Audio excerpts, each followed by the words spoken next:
Welcome to this panel session for Risk Awareness Week, talking about how we can build the case for proactive safety risk management. I'm Christian Harris. I'm the founder of Slip Safety Services and the host of the Safety and Risk Success podcast. And I'm delighted to have a great panel with me today to discuss these topics.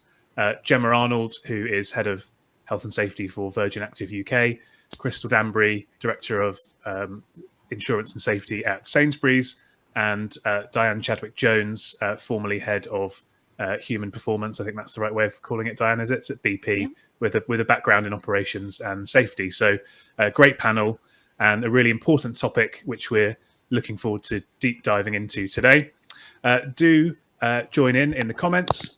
Do give us your feedback, pose any questions to us, and we will try to answer them. We may get a bit wrapped up in our conversation, but we'll certainly come back to them and answer them after the event, worst case scenario. So let's get started then. The first question I've got for you guys is, what's your perception on the importance of safety from a typical board's perspective? Diane, do you want to start with that? Yeah. You've worked in a big business. Okay, absolutely. Well, so in the boards that I've been working with over the past few years, it sits at the top. It's actually the overarching consideration of what is going on in the business, because I work in high hazard industry businesses. Yeah. So whether it's the energy, whether it's transportation, whether it's pharmaceuticals, these businesses, if anything goes wrong with safety, for example, in pharmaceuticals, then we're talking about thousands and millions of people who are affected. So safety is lived as a value, and the decisions are made through the lens of safety, because that is the license to operate in these kind of companies. Okay. Gemma, you're obviously working in a very different sector to Diane. What's your experience or view of how important safety is seen to boards in the sectors that you've worked in? Yes, very different industries altogether, but I agree completely with what Diane said. It's really part of the culture of our business and a value that sits right at the top, from our CEO all the way through to our frontline team.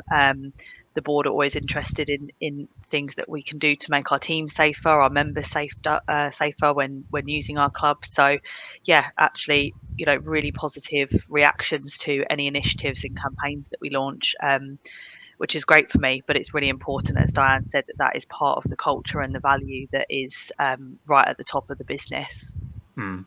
And you guys, obviously, in your sector, had a lot of acute focus around the whole COVID experience. How have you found that has changed attitudes or sort of decision making, or has it just kind of been an amplification of what was there already, would you say?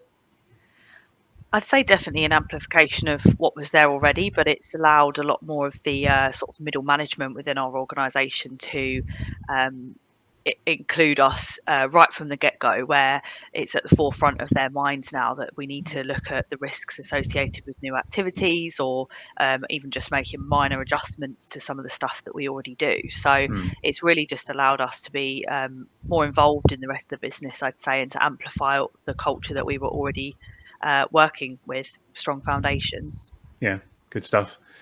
Crystal, you've worked in obviously different sectors, perhaps more so than the other two. So I'd be interested to get your view on any differences, I suppose, between some of the sectors that you've worked in and then kind of maybe where you're working now in high profile retail, where I'm sure safety is obviously very important.